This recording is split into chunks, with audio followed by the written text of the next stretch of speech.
Set.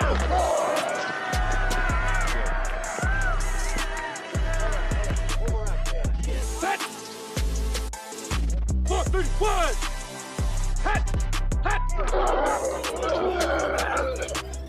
Hey, what's up, everybody? Welcome to the Sunday Morning Quarterback. Today, we are 5 pastors who love ministry, leadership, and sports. We got everybody here today. Dad, you're licking your wounds after that tough Cowboy loss. What happened? So are you, bro.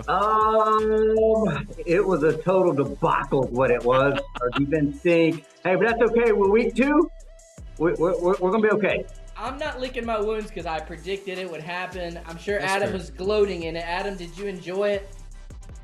Yeah, I enjoyed it. It kind of made me feel like it was January because, Kansas City beat Cincinnati and they had Yep. just beaten Baltimore, and then Dallas loses to a team they shouldn't have lost to that's a pretty good NFC team. It just felt like the wintertime. And as great as John felt about that, he felt equally as bad because his quarterback just got benched in Carolina. John, how's it going in Virginia these days? It was Man. good benching. It should have happened at 18 months in. You hate to see it, but at the same time, you got to save the franchise. We're on the ropes. It's time to go.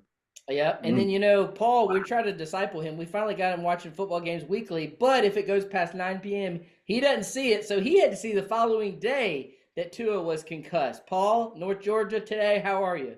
I'm good, man. I'm doing well. Hated it for Tua. It's just one of those things, man. What can you One of do? those things. One of those things. Well, hey, just for any of those listening in, we're going to talk about sports up front. We're going to talk a little bit of NFL, talk a little bit of college, and then on the back half, we're going to talk about our ministry and leadership segment. Specifically today, John's going to lead a convo on what we look for in mentees as we raise up young new leaders. So if you're here for that part, feel free to fast forward and jump through. But first, let's talk some sports. John, what was your reactions around the NFL yesterday? What caught your eye? What popped out? You watched a lot of young quarterbacks struggle. I think it was good to see some of that happen, some growing pains. No more than Bryce Young, obviously throwing for an abysmal amount of yards and just making just poor judgments and plays along the way. So it's tough to watch, but it was a good weekend of football game. All of them are really tight. I like the idea that they were going all the way to the wire. No major blowouts except for Dallas, coming up and laying an egg. I guess we got to give Dak a contract every Sunday for him to perform. I'm not sure, but whatever needs to happen. Oh, gosh. Dad, you can tell John didn't watch the game because Dak was not the problem. It was that blistering defense, Dad. You told me. The defense, what happened? Hey, it's 1 week. It's 1 week. I'm going to leave Dallas alone. They got issues. Let's see if they can work it out. However, I want to actually address the Saints. This is the second week in a row they scored 40 points. And that offense looks very reminiscent to the Rams offense that people are beginning to peel off, the Niners offense. And so they look good. Their defense has always been good. Their quarterback play is excellent. So I really believe that they are putting the NFC on notice. So they look good. I was excited for the Saints. Speaking of looking good, Adam, how about your boy Malik Willis down there in Green Bay looking good? What'd you think? Yeah, shout out to Malik. He was, I think I texted you guys this. He finally was put in a situation that was good for him in the stance that no one expected him to come out there and, throw it 30 times or anything. And he's got a good coach around him, a good roster, and manage the game. And so congratulations to him. Something that I noticed yesterday is the Ravens losing to the Raiders. So they are now 0-2. And I looked at their schedule the next few weeks. They obviously are playing Dallas. I think they'll beat Dallas, but Dallas could beat them. And then they've got the Bills, and then they've got the Bengals, and then they've got Washington. So their next 4 games, let's just say they split them, they still are 2-4 to start the season in that division, which we've been talking about. So there's cause for concern in Baltimore. I think that's unexpected. But, I said it last week when Mahomes beat them at the end of the game. That's a mental thing, and they need to get it together quick. The thing I love about the NFL so much compared to college is, man, every year, maybe not at the top, but in the middle half, the parity. All right, so let's look at it. You had Detroit yesterday losing, who's regarded as a top 2 team in the NFC. You had San Francisco losing to Minnesota. Okay, and let's throw out, actually, I'm going to hold this because we'll talk about the quarterbacks in a minute. But Sam Darnold showing out. You had Baltimore losing. You had Bengals looking like their old selves. And you had the Rams getting throttled by Arizona. So you've got all these teams that had a lot of hype coming in, really struggling. But Paul, I got to give it to you. You were raving about Tua the other day, and before he went down, man, he was looking rough. But now they're having some real conversations. You know, does he retire? Does he stay? How do you feel going forward right now as a Dolphins fan? Question marks, man. I don't know. I'm concerned mostly for him. I mean, it is like, you know, you see him go down, and it wasn't anything like, it wasn't a massive hit. I mean, it was your prototypical basic takedown. I mean, it wasn't anything, like I said, like, you know, man, shocking good night. That was quite the smack that he get. No, I mean, and then you see him go down, and he gets stiff as a board. He does stuff with his hands. Like, it's just not a sightly thing to see, man. In my mind, you know, I think Tua is a huge part for the Dolphins. And the pieces around him, you know, are part of that whole, you know, offensive weaponry that they have, man. Like, in my mind, it's a huge loss, obviously, but at the same time, like, I really do think it's beneficial for him to have some pretty serious conversations about, you know, do I want to continue to wonder what might happen with my own physical body for the next however many years the Lord may have him here on this earth? Or do I want to go ahead and leave with some guaranteed money and say, it's probably time, man. He's got a wife, he's got a kid. Like, those things from our worldview, right? We could talk about all the stuff that we need to, but from a biblical worldview, man, like family, wife, those things are far much more. And he won a championship at Alabama, so it's not like, So roll tide, man. yeah. Well, I'm just saying, you know, it's not like Had one if before. that he can't say, you know, I got a ring. You know, he's a champion, and 100%. And he made it to the NFL, man. And like, he's got guaranteed money, right? Well, I mean, do believe he would have to forfeit a lot of that money, everything but maybe the signing bonus. They were talking about it, like, out of the 100 and something million, like, he would not be qualified for. I think they made out clauses in case he got hurt again. Sure, I get that. So it's tough, man. It's tough. Yeah. One of the things, though, that let's shift gears real quick. And Adam, I'm going to pass this to you. Let's talk about these young quarterbacks. Okay. So this is fascinating. Somebody pointed this out. 2-3 years ago, you had the draft of Baker Mayfield, Sam Darnold, Josh Rosen, who's out of the league. But you had all these quarterbacks who have now gotten dubbed as scrubs, and their teams have pushed them aside and moved on. And then now you see Baker and Sam Darnold and some of these guys a few years later finally showing some fruit, looking like they can play. Some maybe because they finally get a good coordinator, and maybe they had a bad coach, or maybe they just turned into journeymen and figure it out. And then you have the biggest quarterback prospect, Caleb Williams. Now, granted, his line was not helping him, but man, he was just, I mean, anything over 10 yards, it was a pick. So what are you guys seeing in some of the young quarterback play? Who do you like? You know, like, what are some things you're noticing, Adam? Well, I'll tell you who I don't like, and that's Bryce Young. And I need to speak to this, because we're not just going to let John's opening passing comment be the end of Bryce Young on this show, because, you know, if this was the Cowboys, this would be 3 episodes worth. So let me say this about Bryce Young. We get it. He's a great guy. This is nothing against him as a human being, but he was not put in a good situation. And I remember, you know, analysts saying, you know, a lot of young quarterbacks, they get ruined in the first year or two if they're just thrown out there. Yep. So as I've been listening to a lot of radio and national guys today, here's what they're saying about this season so far. There's more rushing going on than there has been in the last, I think, 25 to 30 years, which sounds crazy because apparently we're living in the passing era. But one thing that I think it was Mike Greeny or someone on his show this morning, it may have been Herm Edwards, he said, there's only a few weeks of preseason now, and even during training camp, these players aren't practicing, they aren't playing. That's why we're seeing bad football. And that's why none of these quarterbacks are throwing for a bunch of yards. So that being said, they're throwing these first-year quarterbacks in there and expecting them to succeed, and it's ruining a lot of these young guys' careers. You know, CJ Stroud is the exception. Everybody wants to hit on that guy, but that's not to say Caleb is done. You know, Bryce might get a chance somewhere else. Who knows? And who knows what Stroud would look like if he would have been in Carolina? Nothing says he would have been the exact same.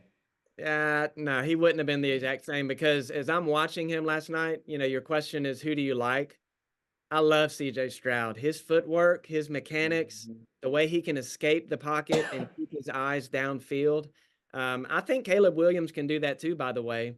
But CJ Stroud, he's here to stay.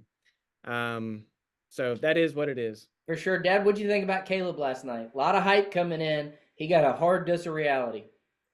I think that's it. I mean, I think he's got a defensive coach, so he does not have this offensive guru, and it's his second game. That defense, Houston's got a great defense, and you know the Titans have a good defense too. So he's had two very difficult defenses that he had to contend with, and so his number one receiver is out. His number two receiver had a hurt ankle, and so you know he's limited. He's limited with the Chicago mindset offensively. And so it's going to be you got to just give him some time. He's going to figure it out. He's smart. He's got all the tools. Like Adam said, the norm is that you don't figure it out your first couple games. It's going to take some time. But, I look at somebody like Sam Darnold, though. Sometimes going back to Young, sometimes you have to go to another organization, take a step back, slow learn some of these things, and then you get another opportunity because, quarterbacks, they get hurt, and if you're good, you'll get another opportunity. And so Sam Darnold is a picture of what has happened really in the last 25, 30 years, where you don't start off well. If you can remain in the league, be teachable, learn, and when you get a good opportunity, show out. And, Sam Darnold's showing out. Same thing with Kyler Murray. Kyler Murray looked great.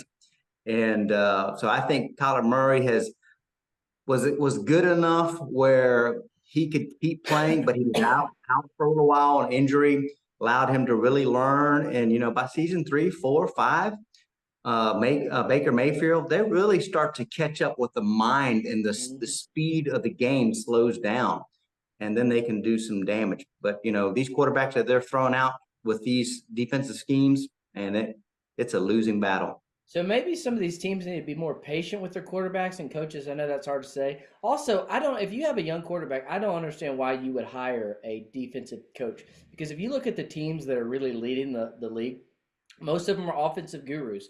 And if if you put a B+ quarterback, and you put him with a offensive coordinator, he's going to make him an A-. And some of these guys, if they just don't have the scheme, it really gets them. And then Adam, something you said that triggered my thoughts. You're seeing all the talk about the run game. I wonder if this is GMs doing this because there's been this blown payment for receivers. So I wonder if this is to counter, like, oh, y'all aren't as valuable as you think you are. We'll shift it back to the run game. John, what are your thoughts on the whole young quarterback topic? Well, just to mention the run game, if you look at the Raiders, I think they have 27 or 30 total yards last week.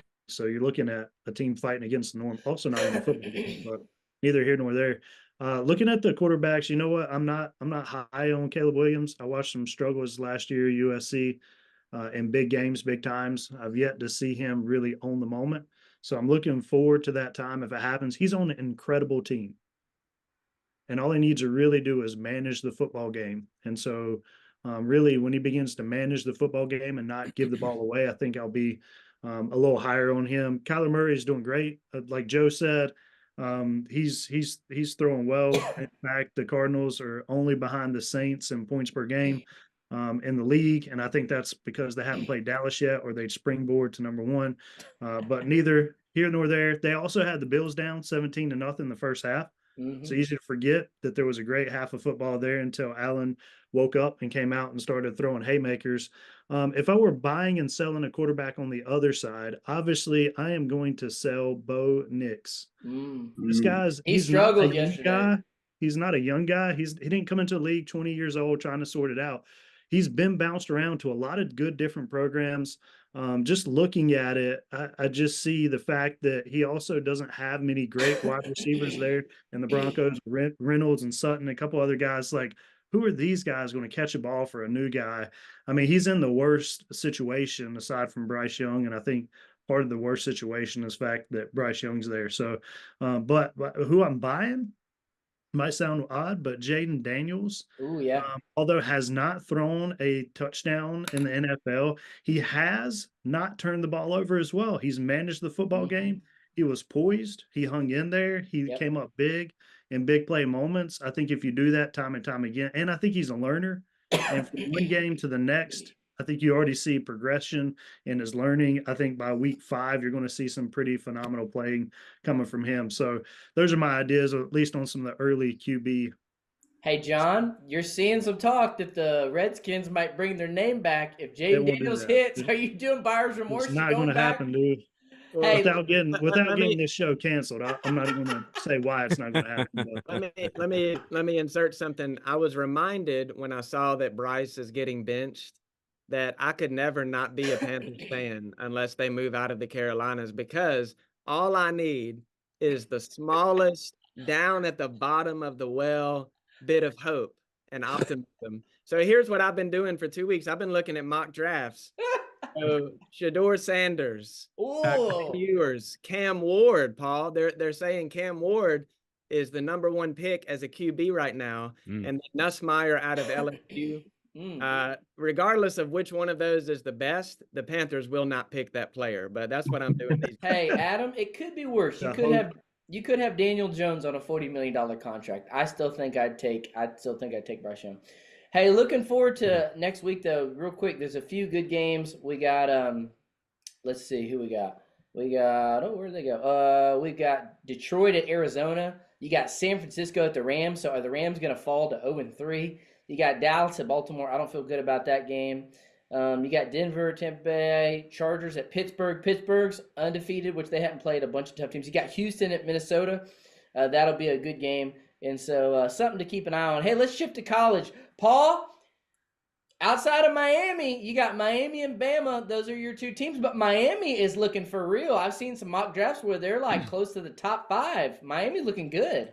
Yeah, man, they are. I mean, and they put up some ridiculous like video game scores on Sunday. And again, mind you, who they're playing against, that says it all. But there is one factor that I appreciate, man, and they had a rain delay for a while and then still came out and performed, which is great. But yeah, man, 700 plus total offensive yards, like that's just ridiculous, man. And Cam Ward is still doing what he's doing. I love watching him and Restrepo play. I mean, it's just fun to be able to watch with all that. But good gosh, 5 TDs. Yep, good Miami running the state right now in college football. Yep. So Cam Ward, hearing good things out of him. All right, Dad, I'm gonna tee you off for a few different games. Well, Dad, Adam, and John, I'm gonna give you a game, and I want you to give me a preview. All right, Dad, here we go. USC, Michigan. USC, yeah, I think Michigan is washed this year. They barely got out of a win like that. They did not look good against Texas. They don't have any firepower, so I think USC is on the rise. I wouldn't put them with the top dogs, but I think they're a tier below, and I think Michigan is just going to have a long year. Yep. And the reality of the not so fast, my friend moment. Michigan is starting a new quarterback this week, so it's yet to be seen what could happen if they maybe get a spark on the offense. But I'm with you, but we'll see. Hey, you're right. You're right, though. It always goes back to, even with Miami, y'all talking about Miami, it always goes back to a quarterback. If you have a quarterback, then you can do some damage. If not, and I watched Cameron last year with Washington State, probably like game 3. I noticed that they were just putting up unbelievable numbers. And you could tell that guy was so good, and he had a team that was holding him back. But he's always been good, and so it's good to see him with a team that he can do some great things with. So Adam, speaking of quarterback, I don't know about you, but in me and Paul's country, the only thing people are talking about is Nico Lemaliba, however you say his name. Is Tennessee a pretender or a contender? Tennessee is here to stay. Ooh. Yes. Listen to this. Yeah, they're good, man. This is their biggest test this week. Yep. But Trust. Oklahoma. Like I said on last week's Blowout. that guy is balling out. They had 65 points at halftime. Now, granted, they're playing Kent State, but it's still a college football team. 65 points at halftime. Yeah, man, that's So gross. I think the administration went to Kent State and said, do you want to do a running clock and end this game quick? And rightly, they said no. Tennessee rightly only then scored, I think, 6 or 7 more points. They probably could have easily broken 100. So listen to this. Tennessee, they have their biggest test this week against Oklahoma. Tennessee by 21. Whoa, at Norman. Hey, let me just add this real quick. Here's why Tennessee's so good. Not just the glitz and glam that we see, but they have an incredible offensive line. They have an incredible defensive line. And so when you have a line play that well with the quarterback and the skill positions, it can be something special. That's dangerous. I'll tell you this. Into an Oklahoma game, they get loud there. They're proud. That's a great program. But Tennessee by 21, I'm calling it. I'll tell you this. I agree. It'd be fun to watch, but if it goes the way that we're all thinking, it'd be wild. But it might be Miami and Tennessee in the playoffs, which would be really cool to kind of watch. Orange it on hasn't orange. been it hasn't been since the early 2000s since that kind of stuff has happened. That'd sound like an orange throw-up fest game right there. No. All Throw right. up on the Tennessee side. Hey, No, this no. game, all right, let's keep our analysis short, but this game is worth passing it around the horn. John, you start us off. Bama, Georgia. Who you got? Both of them have been struggling. Georgia should have lost against Kentucky. They got whipped up front. Didn't look good, but they somehow figured it out. Who you got, John? You know, when I arrived at Tennessee Temple University some time ago, there was a certain man that owned a dog that lived in the dorms. Great dog. We love that dog. That dog was special. But there came a day where we had to say the dorm is no longer a place for a dog to live. And the dog had to get ran out of the dorm. This is I true. think this is the moment where Georgia is going to take a L to Bama. I think Bama's beginning to surge. And I believe, you know what? I think Georgia has an opportunity to fumble it here at the last moment. So I'm going to see the dog exit the dorm. Wow, Dad, who you got? I got Georgia, and I got Georgia because of what happened last week. I mean, Georgia's got skill everywhere, and they have a coach that's going to coach them up. Yeah, man. And so this is, it could have been different if they wouldn't have had this close a game against Kentucky. So Alabama had one 2 weeks ago. They about lost to a no-name. Yeah, but At home. you're talking about Kentucky. Everybody watched by 1 point, and so I think they're going to wake up, and I think they're going to show themselves. This is also at Bama. So I'm gonna go Georgia because it seems like They're they go back experienced. and forth. Bama win one, Georgia win one, but I think they're gonna seize the post Nick Saban era. So I'm gonna go Georgia. Adam, who you got? It's at Bama. I believe so. Yeah, dogs on top. Ooh, yep, dogs Yeah. on top. Paul, I know Paul's married in, so I know you're rolling with the tie. Here's What's the Kay thing. thinks going to happen here? She's gonna show up. Never mind. I'm not gonna say anything. She's gonna say roll tide roll. Whatever. She go, oh, they're playing Georgia. Okay, I'll watch. And the Yeah, reason, but the reason like I my say life. that is it being at Bama, the pressure's on Bama, even though Georgia's the number one and they've been running things the last few years. The pressure's on Bama at Bama. So, yeah. Here's what I will say. The pressure is on Bama. To your point. Here's what I don't know if I can trust the same defense that Saban created and what he's poised to always want to do with the current coach right now. I think the defense will tell the story of Alabama because Georgia has offensive weapons. So I hope if the defense is on, then Bama takes it at home. If not, they're going to lose in Tuscaloosa. Remember this: who knocked Georgia out last year? Bama. Bama. Yeah. Yeah, They got but that who on was their also the mind. coach They were going last for year? 3 straight national championships. They got that on their mind. They just barely beat Kentucky. There's a lot of skill. I think a you're lot going of to see pride. Bama. I think you're going to see Bama's quarterback struggle too, because he struggled in the national championship game, and he gets against one of them stout D's. Hey, but let me tell you, man, it's murderer's row for Tennessee. Their schedule. Georgia's got Texas coming up in a few weeks. Bama's schedule is brutal, which is good because they've been having some cupcakes schedules the past few years. But that'll be Tennessee, Texas. That's going to be the game of the year. Wow. Bro, that's going to be a good game. Man. And Texas is for real. They man. picked a good year to be on top. Now, I'll Yep. say that. Well, all right. A lot of good football talk. we will definitely keep it going. Let's transition to our ministry and leadership segment. John, take it away, sir. Yeah, I was thinking as we were talking through young quarterbacks, their development, and the different paths that they take to arrive at greatness, you have to wonder that nobody's yet pegged the formula to how to pick a good quarterback. Certainly, the Panthers have pegged a formula to select guys that are easy to trade off and hand away at the end of the year, but no team has yet to come consistent other than maybe the Green Bay Packers. But even those three quarterbacks that we would outline don't have the same features or connection points. And so as we're thinking about raising up new leaders within the church, which I think we need to do, there's a empty pulpit crisis that's really raging across the church, where for the first time in a long time, we've had more pastors that are above the age of 65 than below the age of 40. And when those guys begin retiring, we're going to be looking for guys that are going to be able to jump into those roles and begin to continue to carry the church forward. So as we think about that, what are some ways that you guys identify particular traits, skills, talents, or dispositions of young men or young ladies, if it's a leadership position in another area, that you begin to invest into and really put your time and energy, because we know that time and energy is limited. And I think we have to start at the GOAT, Joe Frajowski, who probably does this better than the rest of us, if we're going to be honest. The GOAT. Oh, you can start with me. I think it starts with trying to be spiritually sensitive. You know, God, at the end of the day, no matter what we bring to the table, it's God. And so I think, you know, our walk, you know, has to be first and foremost, not our ministry. So when our walk is first and foremost, then we can be spiritually sensitive. And then we move into just, you know, for me, it's all about hearing, seeing first. And the next thing that I do is, you know, if I sense some leadership or ministry, I try to look for opportunities to place them. Small opportunities, kind of see how they handle these things, kind of watch what they look for, kind of watch what they say is success, what they say is failure, and then how they handle their team. And so for me, it is layered.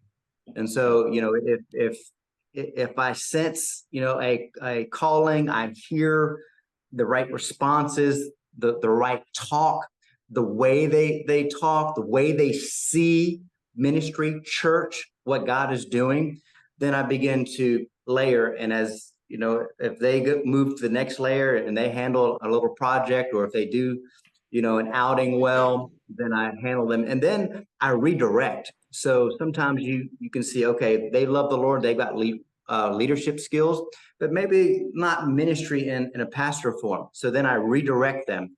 If I do see some ministry in regards to pastor, I redirect them to, you know, other areas where Christian education and more leadership, allow them to do a little bit of teaching, a small group. And then even with that, layer that all the way to the point where you bring them in the pulpit. And don't ever be afraid to put somebody in the pulpit. Prepare them, but never be afraid to put somebody in the pulpit. Because at the end of the day, I think what pastors do badly is they never allow them to go in the pulpit because of pride, in my opinion. And so sometimes we're like, well, I'm the only one that can preach it. It's got to be me. And then here's the thing too. When that happens, and I'll end here, you know, your ultimate goal was for them to do well, to preach the text properly, you know, but sometimes you'll notice that, hey, they're really good. And I see this too. You have to be real careful is when you see that, you know, people are really good, continue to build them up and don't be resentful, because that pride factor within you, I've seen it happen many times. And even myself, you know, because we're all human. Like, man, that was really good. I can't let him up there too often, because then people are going to start liking him more than like, because what happens a lot of times is like, man, it was really good. Oh, watch out, Joe, or watch out, John, or watch out, Adam. They're going to take your. And it's all meant for play, but the enemy can use these things. And so we have to push back on these things that the enemy will utilize. And remember, it's always kingdom work. Yeah, I appreciate the fact that it's not just looking for skills and talents, but there's an understanding of your own spiritual walk begins to create sensitivity. And I think that's really fruitful and probably overlooked in the life of the church. Paul, you've worked with college students for quite a while and now pastoring a church. What's it look like for you developing young men for ministry and pastoral role, or maybe ladies and service roles in other areas of the church? Yeah, man. I love this question, man. This is good because I know we can probably hit on a lot of different things from here, and I agree with a lot of what Joe said. It's great. If we're at a place, and I'm hearing from them, okay, it's established, right? This person knows that they're called and they have a willingness to take on the burden of being a leader.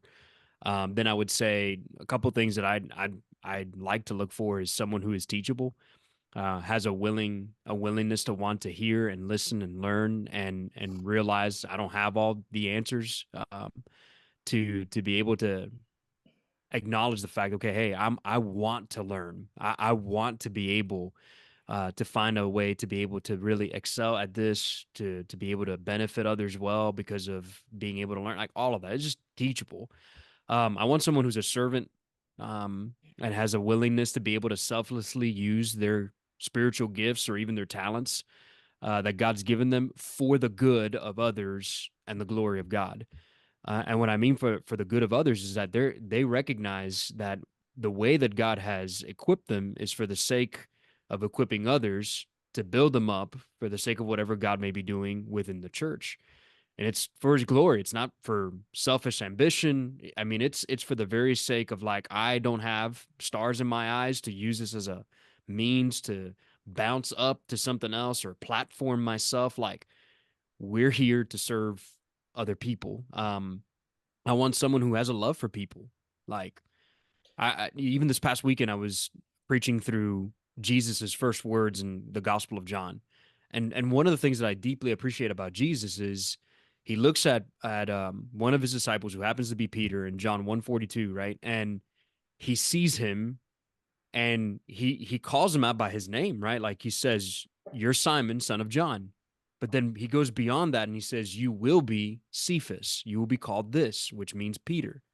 So it's like having the same set of eyes of Jesus to know everything that Peter's going to be during his earthly ministry, all the blunders, all the fails, all the foot and mouth moments, all the denials, and yet still see with the same eyes of Jesus of what he will one day become because of his time with him.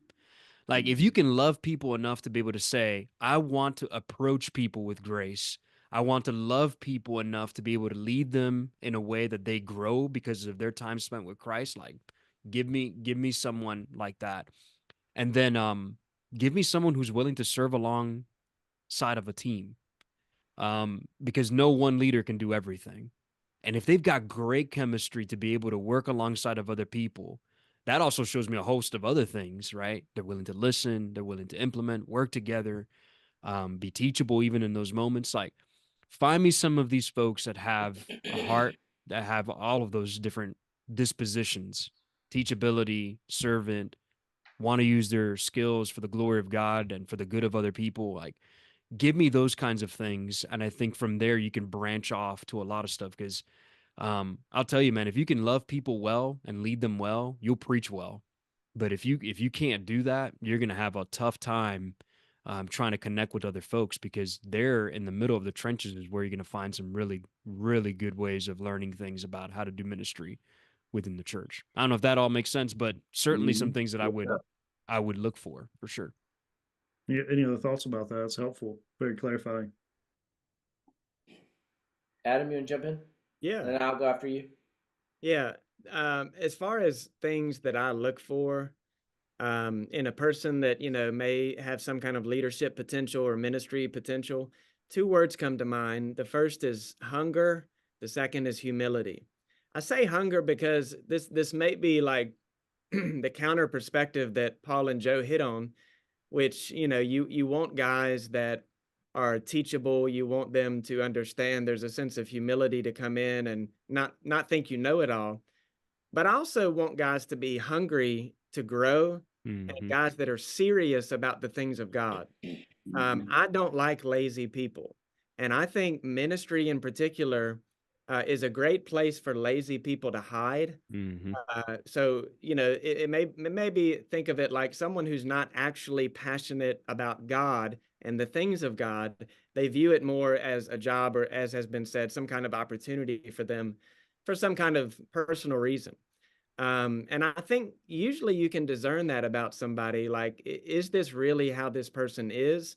And I think that benefits the whole team, the whole church, because when you have people that are committed, that are hardworking because they're passionate about God, you don't have to you don't even have to think about micromanaging, because people are going to do what they need to do. Um, and again, I know that may sound almost harsh, but I have seen that there's a propensity for apathy, for laziness in the church, even amongst those who may work on church staff. And we don't have any of those at our church. So I'm not saying that about our church, but I have seen that. I have been around that. And I think just like in anything in life, whether it's a ball team, someone who is there who doesn't care brings the whole group down. Yeah. So I want to know that a person's hungry. So like Joe said, you can cut them loose. You can throw them out there and let them kind of find their way. And you can, like Paul said, watch them grow and develop and breathe life into them and say, you can do great things for God. And with that, on the other side is they have to be humble. And even in their humility, there needs to be a good theological intelligence about the Bible and about ministry. And also, this is a term that I think we need to spend a lot of time thinking about as leaders, is emotional intelligence. Does this person have the necessary emotional intelligence to work with people? Because we all know people are messy, and God has called us to that kind of ministry. So those are some big ideas that jump out with me. Love that term, Adam. We talk about that term a lot, or at least my dad and I do. So one of the things that I think I personally have learned about myself that I find like the most fulfillment in, or one of the things I find most fulfillment in, is I love the person that has all the gifts in the heart and maybe just doesn't like see that in themselves or believe it in themselves. So my word that came to my mind when you asked that, John, was passion. Obviously, it's got to start with a passion for the Lord that will result in a passion for the church and people. And so in our church, we're a multi-generational context where you have a lot of boomers and Gen X leading the way. And so we're having conversations now of how do we train and prepare millennials to be able to do the handoff when the time comes? Because millennials, sometimes they're so trusting that we just kind of disengage. And one of my favorite things, and I'm just not just going to caveat it to men, but men and women, obviously, if we're talking preaching in that line, men, but in our church, we have a lot of male and female leaders that, man, like if I can just see, man, they really love the church. They are super reliable, super committed, willing to give up time, resources. They're very passionate about that. That's something that I look for and stands out, because you have people that they love the church, but their commitment level is just not the same. And so I love, maybe through a little bit of discernment, seeing a person being like, hey, I don't know how you view yourself, but I'll casually say to somebody, hey, man, I just want to let you know, maybe the Lord had different plans, but in another multiverse, you could have been a pastor somewhere, or you could have been a great, whatever. And not to say they can't keep serving outside of the church, but just to, man, sometimes if you affirm a person, or just to, hey, I don't know if you see this way, but this is what I see. And man, you're killing it. And I just want to affirm that the Lord has put gifts inside of you, and I want to give you an opportunity to use them and grow in them. And then sometimes when that, man, you see that in me, and sometimes they don't see it themselves. So my most fulfilling thing is seeing that in somebody and then giving them a canvas to paint and use those gifts and help develop those gifts. And lately, I'll be honest, I've been seeing it in a lot of public administrators that their gift is admin and assimilation. And so when you talk about, Paul and I were talking earlier about assimilating new guests. So when you talk about creating a spreadsheet to get a new family into a small group and connected into a women's ministry, or that stuff that gets their blood flowing. And so I'm trying to think about how can we expand our leadership table to take some of these gifted administrators, and sometimes in church we just let me put you at a door. It's like, if you don't teach Sunday school, then you kind of really don't have a place. So I'm thinking about what are ways we can streamline this and create more opportunities to go with their gifting. So that's one of the most fulfilling things for me, is to help speak that into a person and a future leader. Yeah, even thinking about that, two people come to my mind from God's word, and one is Moses for his humility. I often call him the reluctant leader, the one that is like, shouldn't somebody else go? What if they don't believe me? And all these things that needed some encouragement for the Lord. I'm always appreciative of individuals that would reluctantly walk towards this task because they see the grandeur of the task or the reality of that's kind of bearing down upon them, which exhibits a sense of humility that they do not have it together ready to do it, which will cause them to rely upon the Lord. And I think the other contrast of that is you got John the Baptist, who Jesus says no other great person, not a greater person has been born of woman. And so you go, well, what's that great about him? And I think his faithfulness and his commitment and his consistency week in and week out, day in, day out, looking faithfully for the Messiah, preparing the way, doing the work, and then honestly taking a stand convictionally and losing his head over it. I think if you have those two examples that are tied together in a leader, then you have an opportunity to see a young man aspire into the role of ministry and pastoral work, and a young lady be able to elevate into different roles within the church to be able to serve and bless the church. But I think either way, we all need eyes and ears open to look around at the next coming generation. In fact, I think Paul said that Joe was 65, so he's going to have to keep his eyes open in the days I look ahead. pretty good. I look pretty good for 65. You Great do, for man. 65. You do. 62, man. Well, hey, good conversation. Develop people wherever you are. We'll be back next week. We're just getting started. So if you got anybody that likes sports and ministry, send them our pod. All right, guys, have a good day.